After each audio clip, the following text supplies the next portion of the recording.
Upon one summer's morning, I carefully did stray down by the walls of Wapping, where I met.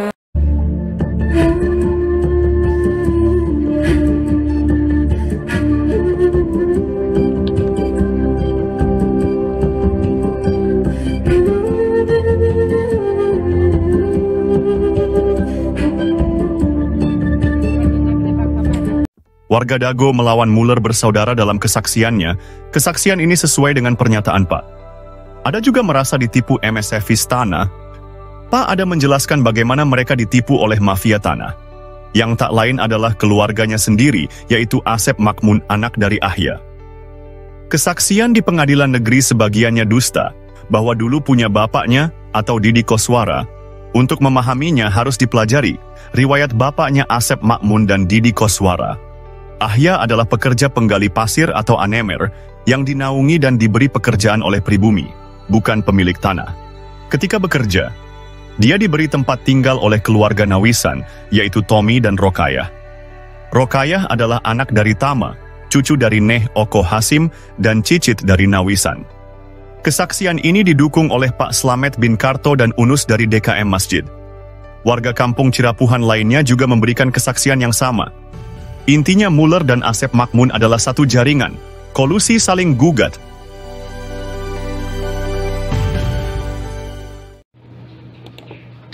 Info modus mafia Tanah Dago. Kami adalah koordinator pertanahan kampung Cirapuhan, Bandung. Tes, nama saya Muhammad Basuki Yaman bin Sutrisno bin Tirto Harjo. Buyut adalah TNI Polri, bernama Matrawi. Modus jaringan mafia Tanah Dago mempunyai pola yang sama. Pertama, mereka mengumpulkan data target di kampung Cirapuhan. Ini dimulai sejak tahun 1980-an. Kedua, mereka mempersiapkan pembentukan jaringan mafia tanah. Asep Makmun, Iwan Surjadi, dan oknum, target lahan atau korban di kampung Cirapuhan, Nawisan Kurma, dan tanah negara fasilitas umum. Korban-korbannya adalah Tommy Rokayah, Muhammad Basuki Yaman, Pak Bagio, warga pribumi lainnya. Fasilitas umum dan lahan negara juga menjadi korban. Mereka mulai beraksi dari target terkecil untuk mendapatkan target yang besar. Tetap waspada dan lindungi hak tanah Anda.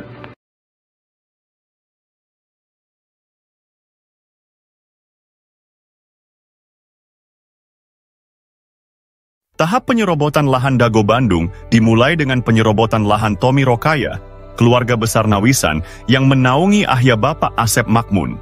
Lahan ini milik keluarga besar Nawisan dan luasnya 80 meter persegi. Sertifikat lahan tersebut diatasnamakan Didi Koswara, adik ipar Asep Makmun sebagai oknum. Tujuannya adalah untuk mendapatkan sertifikat dan menjadikan Didi Koswara sebagai tokoh pribumi tuan tanah. Bukti bahwa lahan tersebut milik Tommy adalah AJB antara Tommy dan M. Wikarta tahun 1996. Tommy adalah anggota keluarga besar Nawisan yang memperkerjakan Ahya, bapak dari Asep Makmun. Alamat lahan tersebut adalah Cirapuhan, RT 07 RW 1 Dagono, OI, 33, Kota Bandung. Kasus ini mendukung skenario mafia tanah yang saling menggugat, seperti Muller melawan Dago Elos tahun 2016. Penyerobotan lahan ini berlanjut dengan penyerobotan lahan garapan pribumi yang disebut Eigendom Verponding.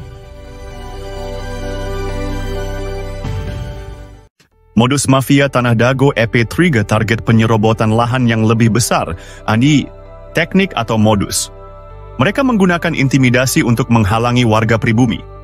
Warga ditakut-takuti dan diancam penjara oleh kaki tangan mafia tanah. Sejak tahun 1980-an, area garapan pribumi diserobot mafia tanah. Lahan ini juga diklaim oleh Eigendom Verponding pabrik Tegel Simongan.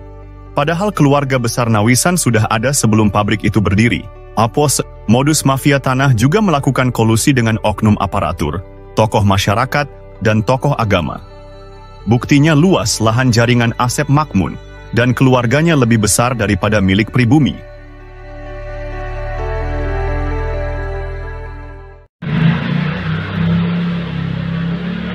Episode 4 dari Modus Mafia Tanah Dago mengungkap penipuan data tanah. Yomi Shimasis. Asep Makmun dan keluarganya memberikan keterangan yang berbeda dengan warga dan bukti lapangan. Keterangan Asep Makmun di pemerintah juga berbeda dengan di warga. Di pengadilan, Asep Makmun mengklaim tanah milik bapaknya. Padahal, bapaknya hanya pekerja di keluarga besar Nawisan. Asep Makmun juga mengaku diberi tanah oleh Pak Bagio. Namun, kesaksian Pak Slamet dan Pak Unus menyebut beda usia 40 tahun antara Asep Makmun dan Pak Bagio. Juga sejak tahun 1970-an Pak Bagio nggak pernah datang. Di lapangan atas, dukungan hanya untuk kepentingan umum, bukan untuk keluarga Asep Makmun dan kaki tangannya. Cek kesepakatan tahun 1977 dan 1999, serta PBB Didi Koswara seluas 15.000 meter.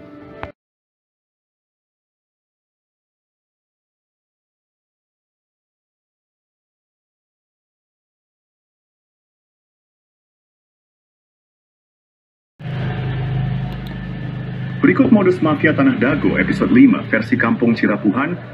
Selain riwayat tanah yang kurang tepat, luasnya juga tidak sesuai dengan kenyataan.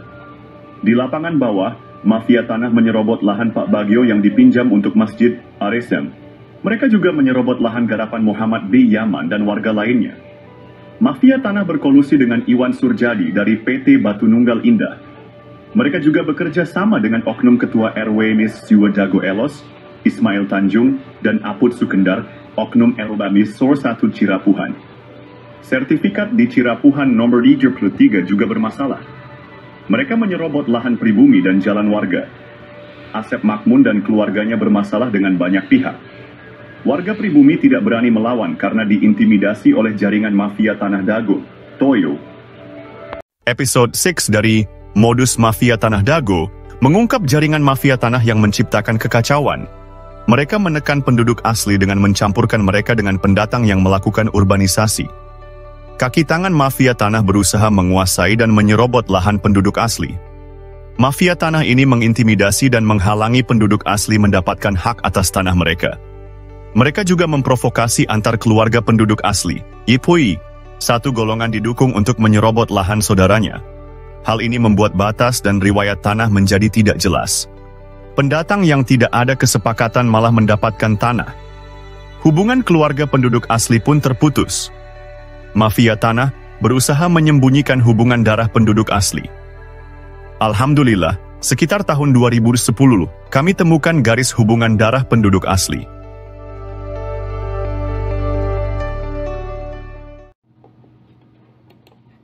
Analisa, penelitian, dan penyelesaian mafia Tanah Dago perlu dilakukan.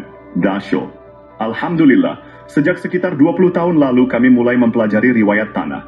Kami juga mempelajari riwayat warga yang turun-temurun dan hal-hal terkait lainnya. Berbagai berkas dokumen negara dan berkas warga telah kami kumpulkan. Namun, beberapa dokumen hilang atau rusak karena rumah sering bocor. Kami memilah mana data atau keterangan yang dusta dan mana yang jujur, meski pahit diungkapkan. Ada yang bertanya siapa Muller bersaudara?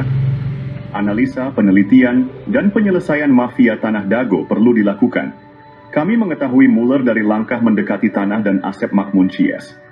Kami melihat Muller dari cermin yang diperlihatkan oleh Asep Makmun dan jaringannya.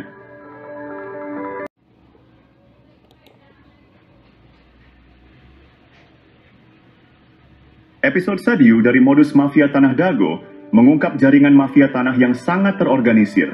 Mereka bekerja sama dengan berbagai oknum. Jaringan mafia ini melibatkan oknum aparatur, tokoh masyarakat, dan tokoh agama, mosi. Bahkan, sebagian orang yang menikah dengan penduduk asli diajak mengkhianati saudaranya. Mereka juga dibantu oleh oligarki atau pemodal, seperti Iwan Surjadi yang beralamat di Budi Asih nomor 25, Bandung. Dengan bantuan mereka, tanah penduduk asli dijual dengan harga di bawah standar. Bahkan, seringkali tidak ada ganti rugi sama sekali. Parahnya, mafia tanah ini bisa mendapatkan keuntungan berkali-kali dari satu objek. Contohnya, SHM Didi Koswara atau Iwan Surjadi yang awalnya pinjam dari Pak Bagio dan garapan warga, misalnya Pak Yaman, lalu dijual ke pamannya bernama Ada, kemudian dijual lagi ke Iwan Surjadi dan digarap oleh adik atau anak mantunya. Modus operandi ini menunjukkan betapa terorganisirnya jaringan mafia tanah di Dago. Episode ini membuka mata kita akan praktik kotor yang merugikan penduduk asli. Kasus tanah yang melibatkan bos mafia telah menggemparkan. Tanah Pak Bagio 400 hingga 700 meter dipinjam fasilitas umum masjid, namun kemudian dibeli luas jadi 700 meter. Ada apa bos Batu Nunggal beli tanah bekas TPA? Penyerobotan jadi hadiah 80 meter lalu 270 meter Didi Koswara untuk Ketua RW Sentul 2, Dago Elos Ismail Tanjung 8% 8M, bonus balik layar tergugat dan pendataan tergugat Ketua RW Sentul 2 Dago Elos Asep Makmun sebagai pembela Isidentil, Ketua RW Sentul 1 Cirapuhan Apud Sukendar dan oknum aparatur. Rupanya target 100 miliar hingga 1 triliun hingga tanah puluhan meter. Keluarga besar Pamen Pati TNI dan Polri diserobot dan dilaporkan polisi tahun 2012. Sejak tahun 2007 sudah diberi tanda batas pohon alpukat dan sirsak, ai-pai. Bos mafia tanah Iwan Surjadi kebal hukum pada dana bansos tahun 2014. Pemerintah perlu membentuk tim independen untuk menyelidiki kasus sekarang merugikan warga kampung Cirapuhan dan negara 100 miliar hingga 1 triliun. Mafia tanah saling gugat Dago, bukan ngegugat, tapi saling gugat. Tonton film Keluarga Muller durasi 4 jam 40 poem.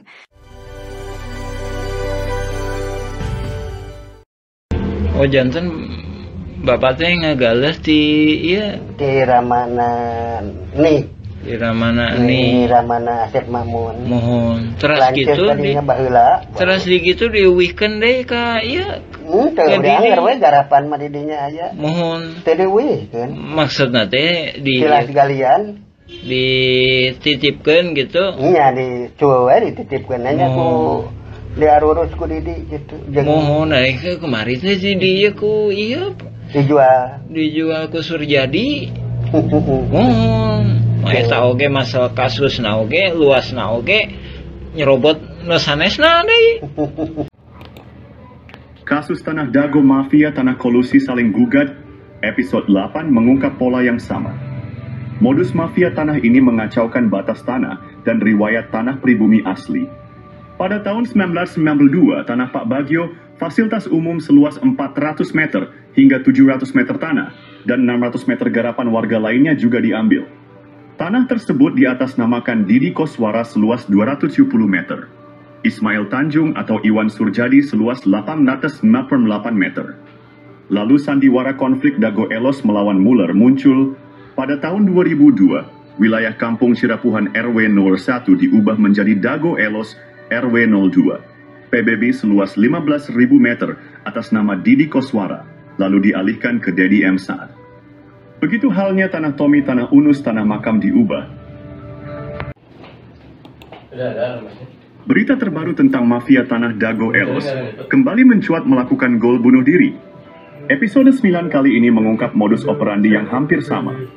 Pada tahun 2008, keluarga Asep dan Didi menjadi target utama Iwan Surjadi, oligarki mafia tanah saling gugat. Anehnya tahun 2012, Muhammad B. Yaman dilaporkan ke polisi dan lurah. Juga dituding provokator dan anehen ya keluarga Asep dan Didi tenang saja ketika itu. Pada tahun 2016, Didi Koswara, Asep Makmun, Apud Sukendar, Alosana dan kelompoknya menjadi tergugat utama Muller, bersaudara. Anehnya tahun 2024, pengadilan, polisi, dan lembaga pemerintah yang sibuk, dan Muhammad B. Yaman juga jadi korban lagi. Didi, Apud, Alosana tenang-tenang saja. Karena ini, modus mafia tanah Dago adalah saling gugat. Bukan ngegugat, tapi saling gugat. Keluarga Didi Koswara dan Asep Makmun malah berkolusi pada kasus dulu dan sekarang. Maka siapapun yang menang, negara dan warga kampung Cirapuhan dirugikan 100 miliar hingga 1 triliun rupiah. Silahkan cek blog atau video, versi kampung Cirapuhan atau Nawisan Kurma. Ada penjelasan dan bukti dokumen. Kolusi mafia tanah saling gugat di kampung Cirapuhan dan Dago Elos pada episode 10. Peranan beberapa oknum tokoh masyarakat dan oknum tokoh agama terlibat dalam mengkondisikan keadaan warga. Mereka memanfaatkan ketidaktahuan warga tentang riwayat tanah. Warga yang tidak paham dijadikan pion untuk diadu domba dengan aparat. Oknum tokoh agama juga berperan dalam situasi ini. Mereka meredam warga yang paham riwayat tanah agar tidak ikut serta. Ini membuat warga yang seharusnya bisa membela haknya menjadi pasif. warga kampung Cirapuhan dan jamaah masjid terjebak dalam situasi sulit. Jika tergugat atau penggugat menang, hak mereka bisa hilang sementara oknum Thomas dan oknum Toga meredam DSN mengintimidasi. Mereka terpaksa diam karena takut diintimidasi. Sementara itu, jaringan mafia tanah tetap untung, siapapun yang menang. Silahkan cek putusan pengadilan negeri, sesuaikan data tergugat dengan data warga yang tidak tergugat. Peran oknum tokoh masyarakat dan oknum tokoh agama bantu oligarki dan oknum aparatur praktik mafia dago berlangsung sekitar 40 tahun ini sangat merugikan warga dan negara. Silahkan Anda renungkan manakah yang masuk logika gugatan Mueller atau kolusi Mueller dengan para tergugat. Cek blog atau video versi Kampung Cirapuhan untuk penjelasan dan bukti dokumen. Kasus sengketa tanah di Dago, Kampung Cirapuhan kasus nasional yang belum terselesaikan sebelah deki. Apa yang sebenarnya terjadi?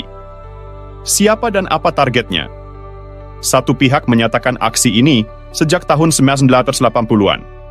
Targetnya tanah seluas 1 hektar hingga 6 hektar, dan menjadikan tanah Kampung Cirapuhan dan negara sebagai target utamanya. Sementara itu, pihak lain menargetkan jaringan mafia tanah Dago yang memanfaatkan pengadilan untuk penipuan. Aksi mafia tanah Dago diduga telah beroperasi sejak tahun 1980-an. Mereka diduga menyusun skenario untuk menguasai tanah tersebut, bahkan saling gugat, bukan ngegugat, tapi saling gugat. Sementara itu, Koordinator Pertanahan Cirapuhan telah menargetkan mafia tanah Dago sejak sekitar 20 tahun lalu, dengan berusaha memberantas jaringan mafia ini. Simak info lengkapnya versi Kampung Cirapuhan atau Nawisan Kurma. Cek video lengkapnya dengan durasi 4 jam 43 menit. Mohon doa dan dukungannya untuk memberantas mafia tanah, kini atau nanti kita harus berjuang. Semoga Allah memberkahi kawasan ini. Fakana.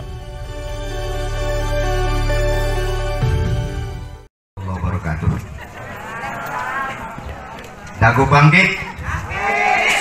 Bangkit Dago.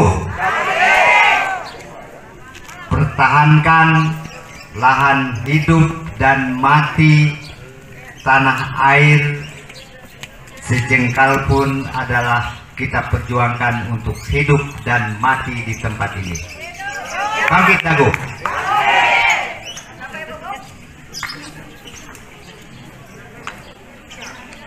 Apa yang mesti kita pertahankan? Oh janten bapak teh ngagales di iya Di Ramana nih.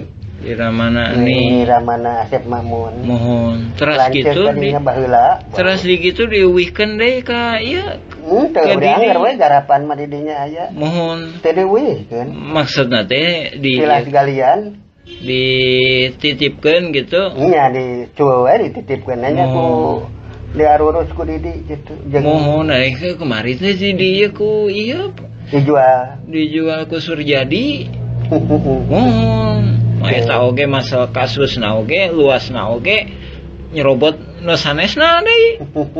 Alhamdulillah surat balasan sudah diterima warga Kampung Cirapuhan.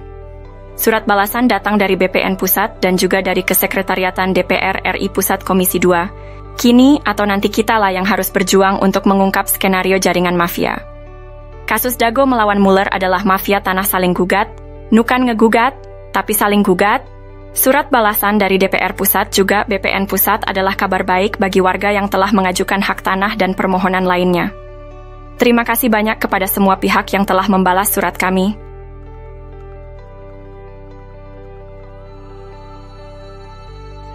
Kami sangat menghargai perhatian, respons yang diberikan. Dan selanjutnya, untuk yang telah menerima surat kami, ditunggu balasannya. Untuk info sengketa lahan Dago, ini adalah masalah mafia tanah yang saling gugat.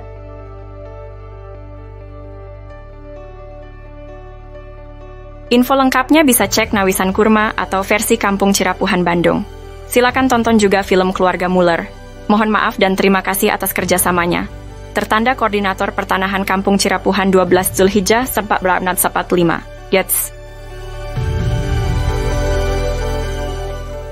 Adanya akte jual beli Tommy dengan M. Wikarta tahun 1956 Ahya Didi Koswara dan Asep Makmun bukan keluarga Tommy ini membuktikan bahwa keluarga Asep Makmun dan keluarga Didi Koswara cuma numpang dan ikut kerja sebagai penggali pasir atau anemer. Dengan demikian membuktikan bahwa sertifikat seluas 80 atas nama Didi Koswara beralamat di Kampung Cirapuhan RT 07 RW 01 Kelurahan Dago Bandung keabsahannya diragukan. Untuk itu pemerintah harus mencabut atau merevisi sertifikat hak milik tersebut karena diduga telah menyerobot dan juga memasukkan jalan warga masuk dalam sertifikat yang dimaksud. Lalu kesaksian Pak Ada adiknya Pak Ahya bapaknya Asep Makmun atau Enih, Ahya adalah mertua Didi Koswara. Menyebutkan tilas galian pasir artinya bekas galian pasir artinya bukan tanah adat. Dan Ahya sudah mengoperkan garapan pribumi keluarga Nawisan, keluarga Tommy. Dengan demikian membuktikan bahwa sertifikat atas nama Didi Koswara seluas 270 meter dan sertifikat atas nama Ismail Tanjung seluas 868 meter bukan haknya. Dan membuktikan bahwa Iwan Surjadi, Didi Koswara, Asep Makmun dan Ismail Tanjung terlibat jaringan mafia Tanah Dago. Untuk itu pemerintah sebaiknya membentuk tim independen C. Berita lainnya silahkan cek blog atau video sengketa Tanah Dago versi warga Kampung Cirapuhan Bandung atau Nawisan Kurma.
Konflik tanah di Dago Elos hanyalah kolusi saling gugat.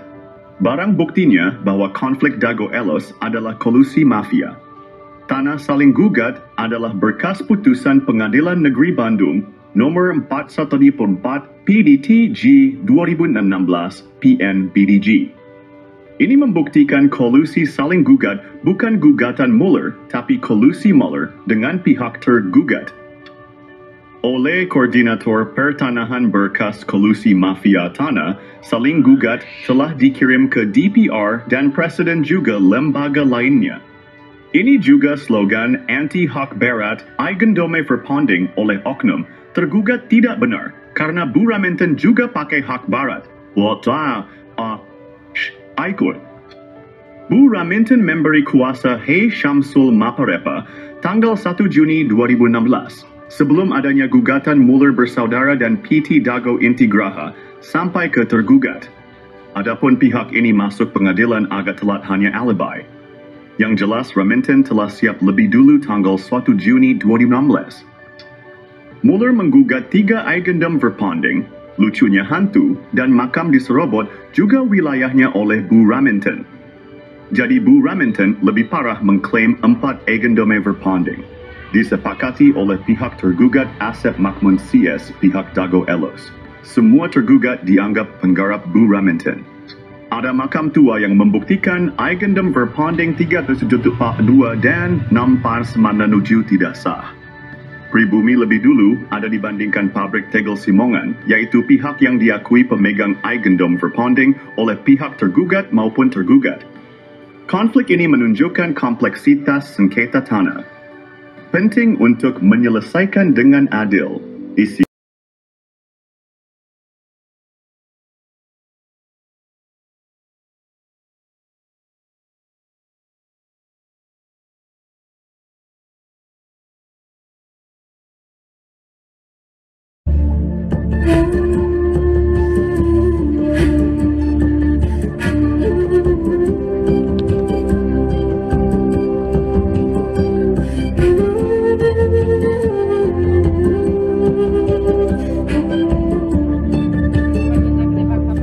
Berkas Pengadilan Negeri Bandung ada keterangan hak eigendom verpanding Bu Remington. Bahkan tergugat lebih dulu bersiap sebelum digugat, yaitu 1 Juni 2016. Ada 3 poin penting untuk diperhatikan. Pertama, pemberitaan yang ada hanya eigendom verpanding Mueller. Padahal Bu Remington juga menggunakan hak barat eigendom verpanding, yang sudah tak berlaku pada tahun 1980. Kedua, Bu Remington sepakat dengan Asep Makmun semua tergugat adalah penggarapnya sehingga warga Dago Elos juga dirugikan. Ketiga, lokasi objek paling luas, 4 hektar lebih yaitu eigendom verpanding 374-2, berada di Kampung Cirapuhan RW 01 Bandung, bukan di Dago Elos RW 02, namun Cirapuhan RW 1. Hanya ada 3 orang yang digugat. Pada berkas tahun 1997, luas tanah warga Dago Elos kurang dari 1 hektar, sementara objek yang digugat mencapai lebih dari 6 hektar lebih. Itu 3 poin penting dan jaringan mafia tanah telah beroperasi sejak 1980. Untuk itu, pemerintah diharapkan membentuk tim independen, cek film keluarga Mueller durasi 4 jam. Bahkan keluarga besar TNI Polri juga menjadi korban dari jaringan Asep Makmun, Didi Koswara, dan rekan-rekannya. Warga Kampung Cirapuhan dan negara dirugikan 100 miliar hingga 1 triliun, karena ini kolusi saling gugat. Bukan ngegugat, tapi saling gugat.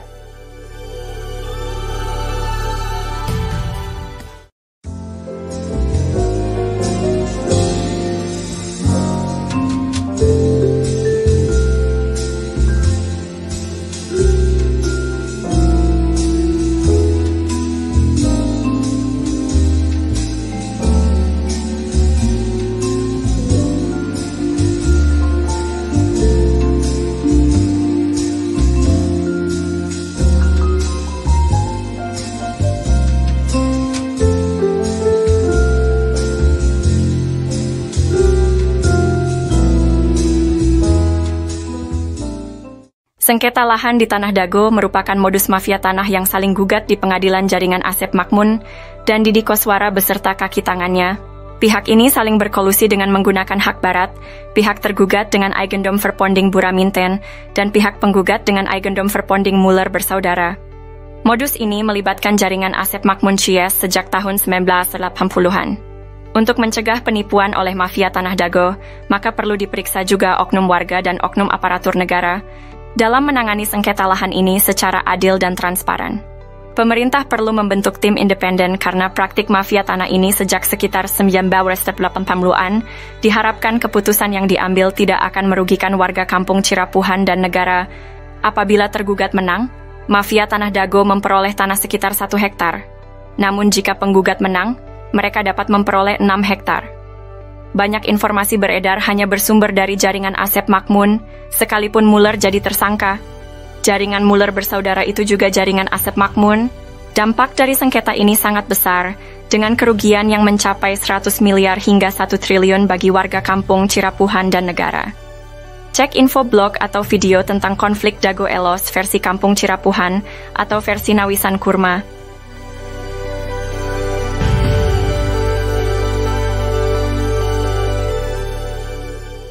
Halo semuanya, hari ini kita akan membahas sejarah menarik tentang kantor pos Dago dan terminal Dago juga, warga Dago Elos di Bandung sejak zaman Belanda.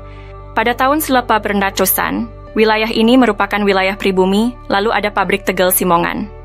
Pada tahun 1918 atau 1923 di Eigendom Verponding 3740 dan 3741. Setelah kemerdekaan Indonesia, sekitar tahun 1970-an, dibangunlah kantor pos dan terminal Dago.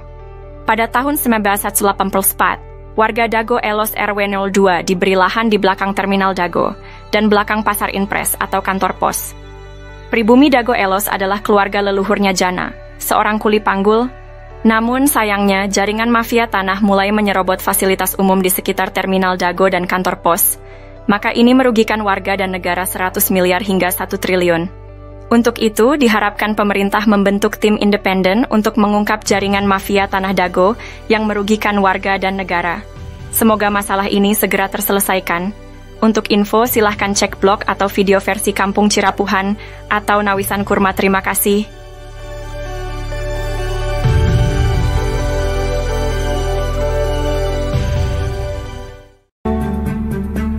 Let me tell them the following.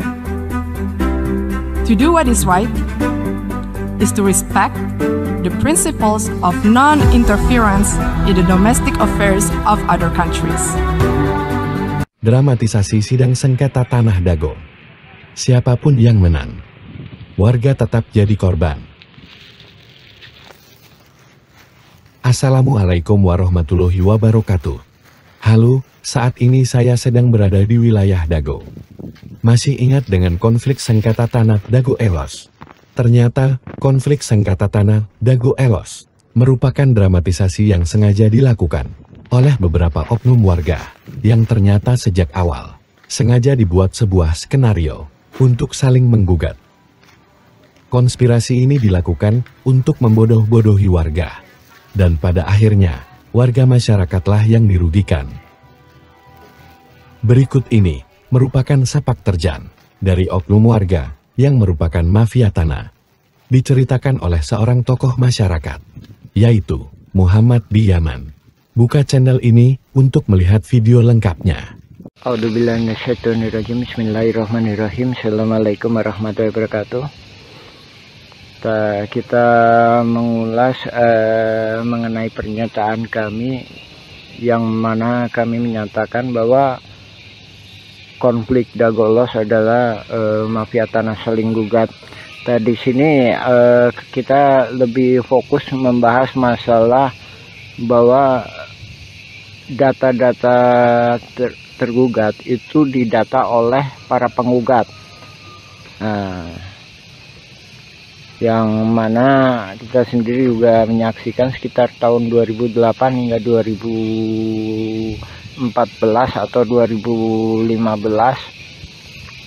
sering kita menyaksikan Asep Makmun CS itu aktif. Nah, dari sini juga kelihatan bahwa nama-nama pergugat utamanya 1 sampai dengan 4 ini adalah rekanan-rekanan yang udah biasa main pertanahan yang nggak jelas dengan kerjasama dengan pihak luar. Kita mengomentari pendapat ini itunya asal-asalan. Ya, bisa jadi memang asal-asalan, tapi ada yang nggak bisa dilakukan kecuali oleh hanya ketua RT atau ketua RW yang tinggal di daerah tersebut. Nah, dalam hal ini Asep Makmun adalah ketua RW, sedangkan di RW 1 Aput Sukendar itu diangkat sama lurah. Nah, oke, kita lebih fokus ya masalah tergugat nomor 69 Udin S. Ya, ini Udin S ya, Dago Elos ya. Terus tergugat nomor 99 Udin Sudinta, Dago Elos ya. Terus selanjutnya ini tergugat nomor 232 dan 233 yang mana disebutkan atas nama Cepi. Cepi ini anaknya Udin Sudenta. Nah, ini disebutkan alamatnya 215A sama 215 ya, cuma dikasih tambah A. Nah, ini menunjukkan bahwa yang ngedata ini pihak tergugat, bukan penggugat. Nah, ini menunjukkan suatu kerjasamanya. Oke, kita jelaskan ya. Adapun Udin Sudenta itu yang dimaksudkan dulu yang namanya Udin S ya, penggugat 69 ini ya. Dulu yang bersangkutan itu memang tinggal di RW 2 ya. Terus penggugat nomor 99 itu Udin Sudenta. Dia punya juga bidak di sebelah terminal yang sekarang dipakai tambal ban. Nah, itu ya kan. Nah, terus kenapa kok bisa itu Cepi?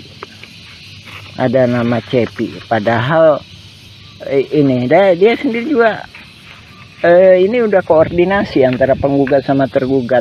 Nah, itu tadi ya, Cepi 200, tergugat 232 sama Cepi 233 ya.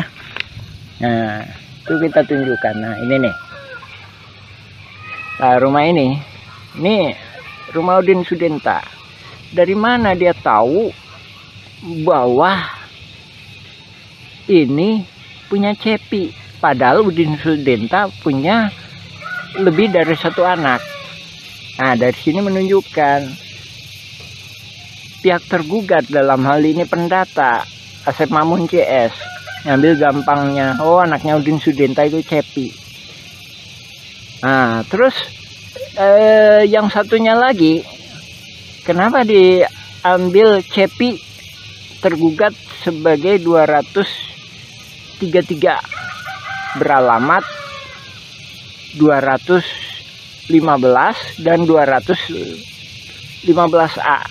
Ini salah satunya memang yang sebelah utara itu emang dijual yang namanya Pak Dirman. Sementara Pak Dirman itu mau jadi warga RT 07 RW 1. Ini kami duga dia khawatir kalau Pak Dirman ini dibantu oleh warga RW 01. Dalam hal ini warga RW 01 yang nggak masuk dalam jaringan mafia tanah.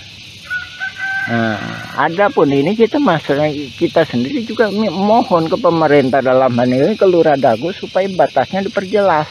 Nah, ini batasnya diacak-acak. Tahun 99 itu batasnya di sini nih. Nah, ini kita sepakati. Jadi Demak itu masuknya ke RW 1. Kantor pos itu batas akhir RW 2. Jadi sebelah utaranya atau yang dikuasai oleh Dago Inti Graha sekarang. Jadi asal muasalnya kan dari pribumi diserobot oleh Asep Makmun. Dari Asep Makmun ke Pak Budi. Pak Budi dijual ke PT Dago Inti Graha. Dia peralihkan lah garapannya ya. Itu masuk RW 01.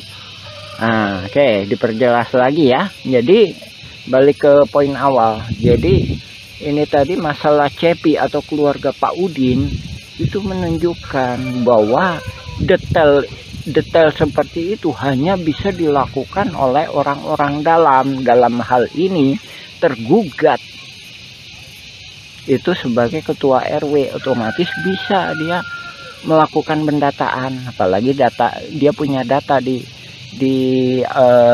keadministrasian, apalagi juga Apus Sukendar sebagai ketua RW 1 ikut serta terlibat di dalam jaringan mafia tanah ini, yang mana Pak Apus sendiri bukan calon ketua RW tapi diangkat sama Lurah Dago sebagai ketua RW ketika masa pendataan.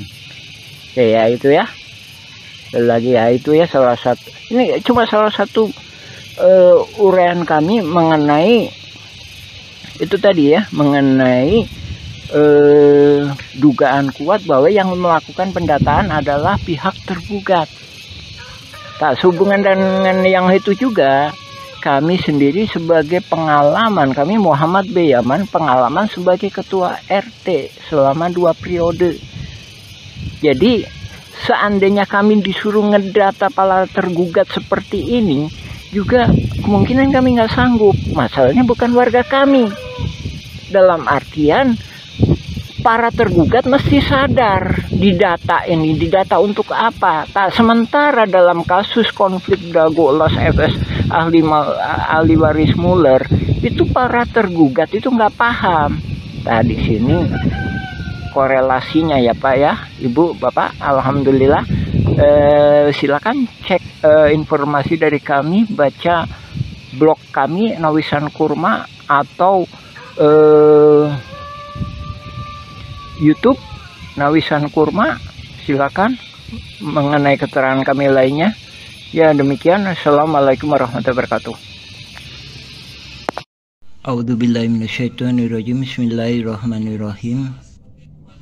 Alhamdulillahilladzi khalaqas samawati wal ard. Asyhadu an la ilaha illallah wa asyhadu anna Muhammadan abduhu wa rasuluhu. Allahumma shalli ala Muhammad wa ala Muhammad kama shallaita ala Ibrahim wa ala Ibrahim. Barik ala Muhammad wa ala Muhammad kama barakta ala Ibrahim wa ala Ibrahim fil alamin innaka Hamidum Majid. Alhamdulillahirabbil alamin. Tanggal 7 Mei kemarin perwakilan dari Presiden Republik Indonesia Bapak Jokowi alhamdulillah sangat cerdas sekali melakukan kebijakan solusi menangani mafia saling gugat di konflik Dago Elos FS ahli waris Muller.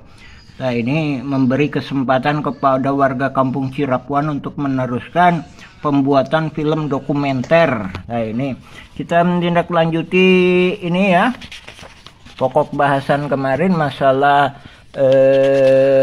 bahwa pihak tergugatlah yang melakukan pendataan calon-calon tergugat. Dan dari sini juga membuktikan bahwa ini saling berkolusi ya. Kemarin juga ada saya sampaikan bahwa tergugat nomor 69 Udin S, bahwa ini satu keluarga ya. Tergugat nomor 69, habis itu nomor 99 Udin Sudenta ya, ini sama aja ini ya, satu keluarga ini ya. Nah, ini cuma orang pribumi, orang yang maksudnya orang yang di situ yang bisa menjelaskan. Nah ini ya, yang membuktikan bahwa pihak tergugat lah yang melakukan pendataan.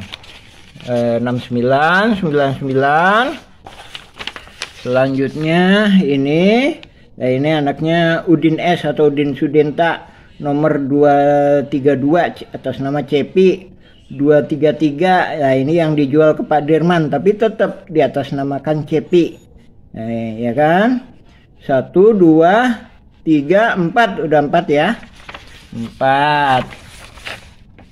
Nah, 4. Nah, ini juga membuktikan tuh 5 Udin S. Jadi ini satu keluarga. Saya jelaskan. Jadi ini yang pertama itu bisa jadi yang di RW 2 atas nama Yani itu. Yani itu putrinya Udin S. Terus kan 5 kan? Yani. Terus 5, 6 ya? 6 ya? 6. Itu tadi ya, tergugat nomor 69, 1. Ini atas nama Yani, sekarang ditempati oleh Yani. Udin ST udah almarhum ya. Nah, terus ini Udin Sudenta. Nah, ini Udin Sudenta ini punya tempat juga di sebenarnya RT 07 RW 1 ya. Nah, ini jadi ada dua. Oke ya, 2 kan. Terus kemudian atas nama Cepi. Cepi itu anaknya Udin ya. Cepi itu anaknya Udin Sudenta.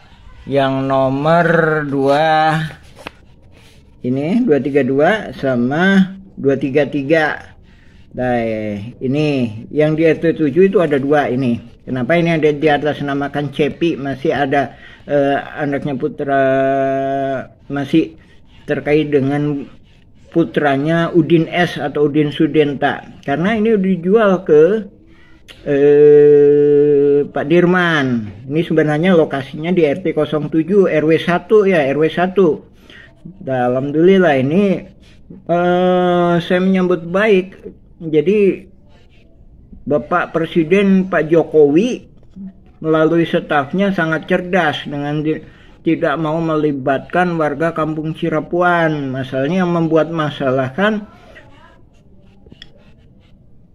mafia saling gugat ya mereka, yang menyelesaikan ya memang harusnya mereka.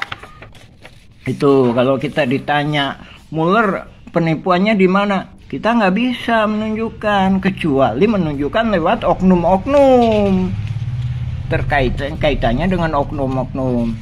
Itu tadi kan lagi ya 69 tergugat 69 99 232 233 kan, habis itu 301. Nah ini kami berjalakan 1 ditempati Yani putranya Udin Sudenta. Terus kedua di RT 7 itu ada 2, yang satunya dipakai si Cepi anaknya Udin S, yang kedua dijual ke Pak Dirman, dioper aligalapkan ke Pak Dirman, tapi tetap atas nama Cepi. Terus ada lagi di terminal Dago, itu ada 2, satu buat warung kopi, kedua bikin tambal ban. Nah itu membuktikan ya bahwa ini nggak akan mungkin kalau yang melakukannya pihak penggugat yang notabene nggak paham betul area sekitar sini ya. Ya alhamdulillah kita menghormati kebijakan Bapak Presiden. Kita juga udah nulis nih, Bapak Panglima Perang Tertinggi Republik Indonesia, nih nomor suratnya. Ini total berkasnya beratnya lebih kurang 2,7 kilo. Adapun yang kita kirim surat ke DPR pusat beratnya 3 kilo.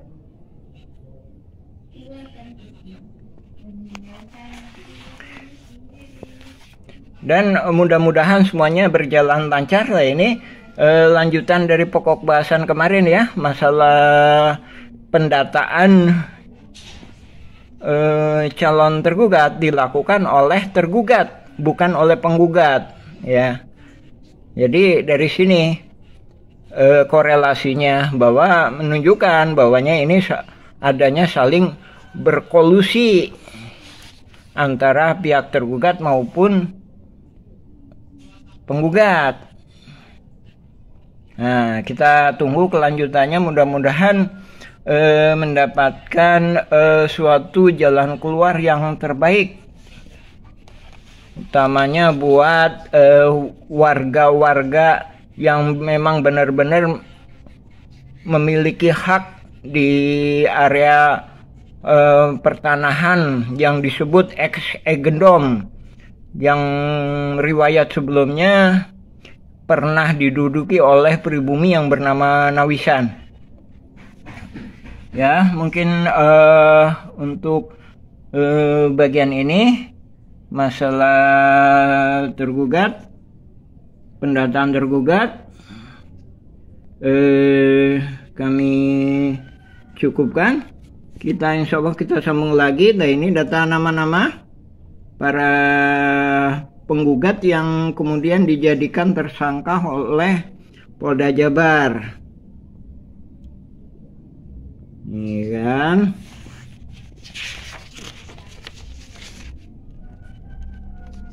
ini berkas pengadilan negeri. Silakan simak berita dari kami atau juga bisa ngambil sebagai referensi juga berita dari putusan Pengadilan Negeri Bandung, Pengadilan Tinggi, Kasasi dan peninjauan kembali Mahkamah Agung. Alhamdulillahirrabbilalamin. Assalamualaikum warahmatullahi wabarakatuh. A'udzubillahiminasyaitonirrajim. Bismillahirrahmanirrahim. Nama saya Muhammad B. Yaman, Koordinator Pertanahan Nawisan Kurma, Kampung Cirapuan, RT 7 RW 1, Kelurahan Dago, Kecamatan Coblong, Kota Bandung. Dalam kesempatan hari ini kita menjelaskan perihal surat BPN. Nah, ini kita perdalam lagi ya. Surat BPN tahun ini, tahun 1983. Nah, ini surat ini ditujukan kepada Gubernur Jawa Barat. Nah, ini memorialnya. Nah, ini yang kemudian memorialnya kepada Lurah Dago ya. Ini yang kemudian dimanfaatkan oleh oknum mafia tanah untuk saling gugat. Nah, makanya itu saya sampaikan mafia tanah ini bergerak mulai sekitar 1980-an. Nah, adapun surat ini latar belakangnya kita dikasih oleh Pak Agus. Nah, ini sebagai ketua RT dulunya di RW 02. Ya, Pak Agus ini. Nah, adapun ada penggarap-penggarap sejak 1965 kita nggak tahu. Adapun yang kita ketahui itu sejak 1980-an. Nah, dari sini surat itu bisa jadi ibaratkan senjata. Jadi kalau dipegang orang yang baik bisa jadi baik itu senjata. Tapi kalau dipegang oleh para mafia tanah bisa juga disalahgunakan. Nah, dalam surat ini isinya perponding. Ada 4 ini nomornya. Terus juga dijelaskan di surat ini bahwa verbonding ini juga udah pada diproses.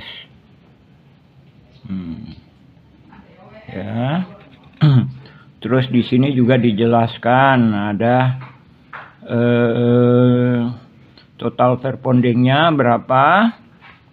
Ini kan ada 4 ya, ini nomornya. Terus di sini juga dijelaskan Nini Karim. Nah, ini Nini Karim, Yayasan EMA memohon dan disetujui oleh Pemkot Bandung. Ketika itu mah Bandung aja ya, bukan Pemkot, masih belum terpisahkan mungkin ya antara ini. Terus juga Pak Marhadi ini juga melakukan pemohonan di ini seluas 11.000 tapi ditolak. Nah, ini ya ditolak tanggal 5 Agustus 1980-an ditolak. Nah, dengan mengandalkan surat ini mafia tanah itu berencana terus membuat suatu jaringan yang di kemudian hari ya sekarang ini ya terkenal dengan konflik Dago Los FS ahli waris Muller. Nah, ini ya suratnya ya. Ini nomornya ya. Nomornya kita terus terang cuma mendapatkan 1 lembar ini dari Bapak Agus yang dulu pernah menjabat sebagai ketua RT di RW 02. Nah, ini ketika itu dia juga mengajukan hak gendom tahun segini. Nah, ya kan? Nah, dari sini kita perdalam satu persatu surat menyurat. Kita mengungkap kronologis sejarah riwayat mafia tanah ini. Mafia tanah ini saling gugat, yang kemudian hari muncullah nama ahli waris Muller. Ini dari Simongan, dia membuat berita acara seolah-olah itu perlu dibuktikan. Dari Simongan tahun 1930-an dijual ke leluhurnya yang sekarang nuntut itu, ya kan? Terus ini belum ada di pemberitaan ya. Ini perlu juga diselidiki, kenapa kok nggak diberitakan. Bahkan BPN sendiri juga kita bertanya-tanya. Ini ada lagi Buraminten. Nah, ini berkas negara ini. Berkas negara putusan pengadilan negeri. Nah, ini nomornya. Nah, ini di halaman ini ya. Mulai dari 80, sebelumnya 80, ini 81. Ini dijelaskan. 82 ya kan? 83 ini dijelaskan di sini bahwa Buraminten itu juga punya hak agendom verponding, mengaku tuh ini kan tahun 1 Juni 2016. Ini sebelum Muller gugat dia udah mempersiapkan. Nah, ini perlu dipertanyakan. Buraminten sebagai pihak yang sepihak dengan tergugat udah mempersiapkan diri tanggal ini. Nah, ini perlu diperiksa ini. Nah, ini sedangkan kalau pernyataan kami duga kuat ini memanfaatkan ini. Nah, jadi memanfaatkan setelah agendom itu tidak dinyatakan tidak berlaku, kecuali ya memang masuk ke pengadilan. Tapi kenyataannya kan Buraminten sebagai pihak yang sepemahaman dengan Asep Makmun CS itu udah mempersiapkan lebih dulu. Nah, inilah skenario mafia tanah. Nah, ini lebih-lebih lagi ini. Dia menyatakan semua tergugat itu adalah penggarapnya. Nah, sementara itu penggugat itu agendomnya seolah-olah diduga kuat ya, diduga kuat itu juga manipulasi, seolah-olah dia leluhurnya itu udah membeli dari Simongan. Nah, ini di dalam surat ini dinyatakan bahwa agendom itu agendom Simongan tadinya, yang memang juga sepakat. Agendom awalnya Simongan tahun 1930-an. Ahli waris Muller mengakui bahwa leluhurnya atau Hendrik Muller itu membeli dari Simongan. Anehnya yang dibeli 3 verponding. Nah, sebagaimana pernyataan kami, sebenarnya verponding ini pun untuk wilayah sini nggak bisa. Ini pribumi lebih dulu, buktinya dengan adanya makam. Nah, di sini adanya makam. Jadi sebelum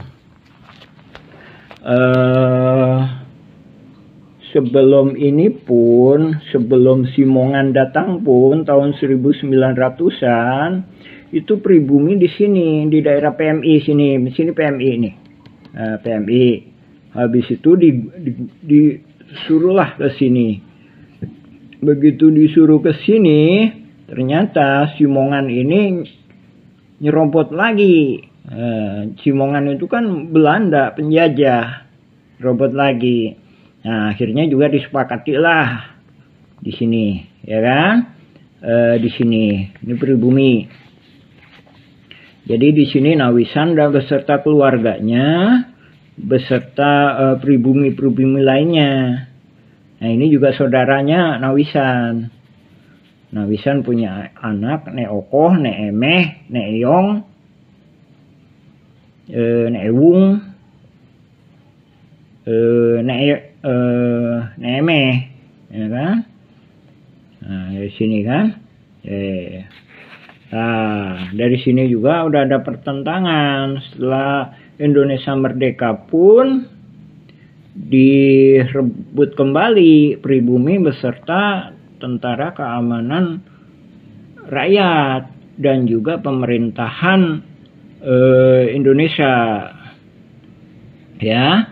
Jadi kesepakatan damai, balik lagi kesepakatan damai itu, ini pabriknya Simongan di sini nih, atau yang sekarang disebut RW 2. Nah, ini sementara ini RW 1. Nah ini RW 1. Kenapa? Karena ini juga termasuknya keluarga Nawisan. Ya. Nah, adapun Nawisan Kurma bukan berarti ini tanah Nawisan. Yang kita maksudkan tanah yang pernah diduduki pribumi yang bernama Nawisan. Mudah-mudahan penuh karoma itu ya. Silakan cek video dan blog-blog kami Nawisan Kurma atau Dago Elos versi Kampung Cirapuan. Nah ini kita berusaha menjelaskan pada dunia. Nah ini adanya gugatan Muller ini udah merubah sejarah ini. Merubah sejarah. Nah ini Asep Makmun sendiri katanya dari Nini Karim. Sebenarnya juga dia nggak jelas. Dia juga udah ngoper-ngoperkan.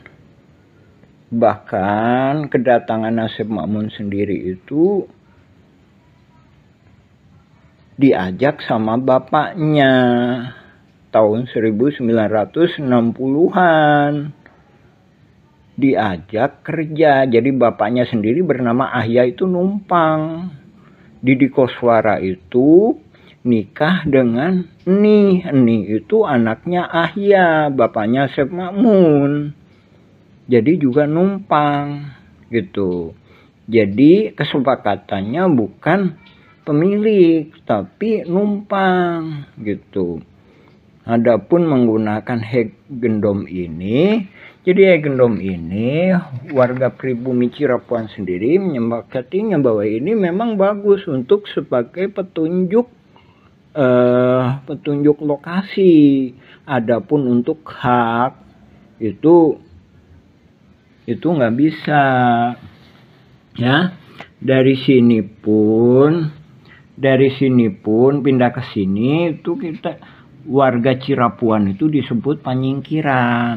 Nah ini sejarah Cirapuan itu sebenarnya asal kata dari Cipanyepuhan. Jadi wilayah ini, wilayah Dago yang sebelah sini itu disebut orang-orang yang ahli besi. Panyepuhan itu teh pembuatan besi logam, belincong, arit, pacul. Nah ini dipekerjakan atau dipaksa, tapi ini juga menurut pribumi akad-akadnya itu pribumi ini, leluhurnya ini kerja disuruh Belanda atau dipaksa ya membuat rel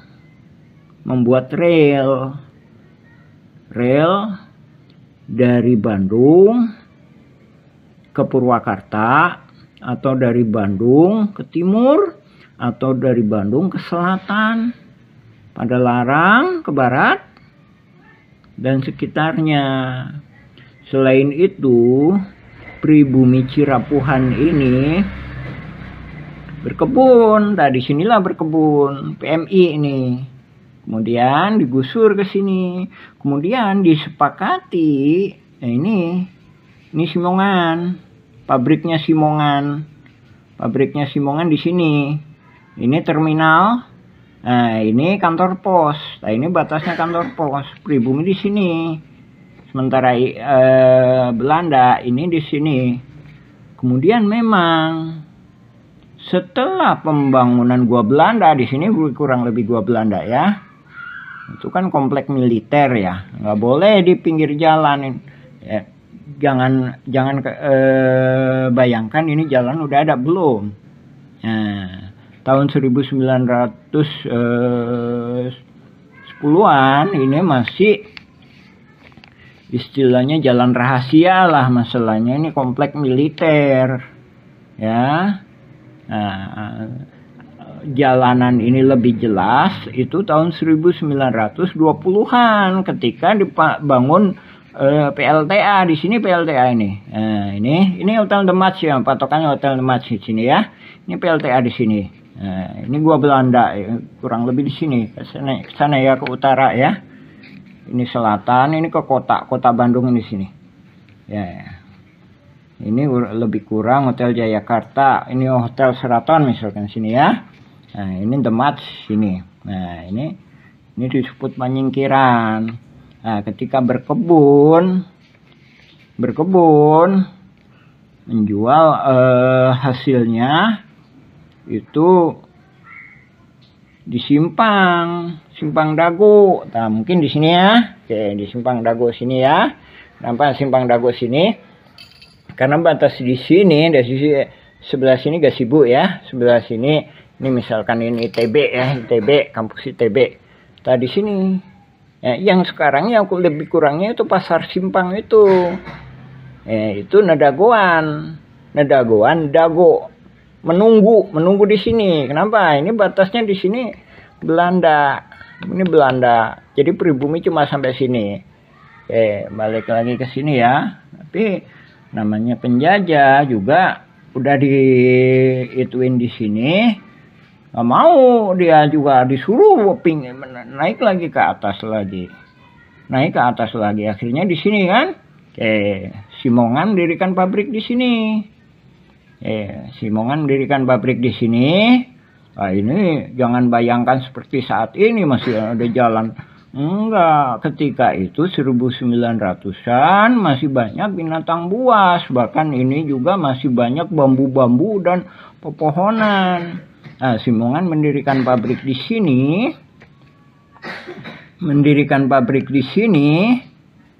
Nah, pribumi mana di sini. Nah, Nawisan itu bersama saudaranya dan atau temennya. Kemudian di sini, nah ini leluhurnya Bu Iyos itu, Bu Iyos misalkan. Nah, ini ntar Juanta itu di sini, Cirapuan Timur ini. Nah, ingat ya, Cipanyepuhan.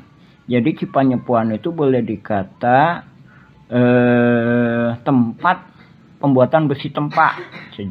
Bisa jadi orangnya ini. Jadi orang-orang inilah Bandung Utara ini disebut wilayah Cipanyepuhan, bahkan juga dianggapnya petani juga bisa. Jadi ibaratkan kayak gini, bapak misalkan, bapak atau ibu misalkan butuh perbaikan rumah misalkan, biasanya orang situ, seperti itu tuh. Nah, seperti itu. Jadi seolah-olah orang Cipanyepuhan ini dianggapnya ya tenaga lah, tenaga yang berkaitan dengan konstruksi, berkaitan dengan perkebunan. Nah, seolah-olah itu tadi, ibu bapak misalkan itu tadi butuh bantuannya, padahal perbaikan rumah ya. Minta tolong ke orang Cipanyepuhan, Cirapuhan lah gitu. Nah, jadi riwayat Cirapuan sendiri itu lebih tua. Nah, ini membuktikan adanya gugatan Muller sama Dagolos itu bisa merubah sejarah. Nah, ini perlu kita sampaikan, ini harus kita bongkar. Lagi ya, kita fokuskan menjelaskan ini ya. Inilah yang dijadikan alat, yang kemudian dijadikan alat untuk manipulasi. Jadi pihak tergugat itu sama pegang agendum verbonding juga. Pihak penggugat sama pegang agendum verbonding alas haknya. Dari sini warga terperangkap. Jadi yang tergugat itu juga terperangkap. Jadi nggak punya kesempatan untuk merdeka atau mendapatkan hak pertanahan. Dan juga warga yang tidak tergugat juga sama. Dalam hal ini juga pemerintah juga dirugikan. Nah, tergugat menang, pemerintah dan warga Kampung Cirepuan itu dirugikan sekitar lebih kurang 100 miliar hingga 1 triliun. Ya, ini kalau penggugat menang, nah ini kayak sepak bola gajah. Jadi oknum-oknum ini mengusahakan supaya penggugat menang. Alhamdulillah udah Isya ya, kita sambung lagi ke bagian berikutnya. Ini riwayat surat BPN ya. Ini ingat ya, ini suratnya. Alhamdulillah. Assalamualaikum warahmatullahi wabarakatuh. Ini bagian pertama, kita sambung lagi insya Allah ke bagian selanjutnya. Alhamdulillah. Assalamualaikum warahmatullahi wabarakatuh.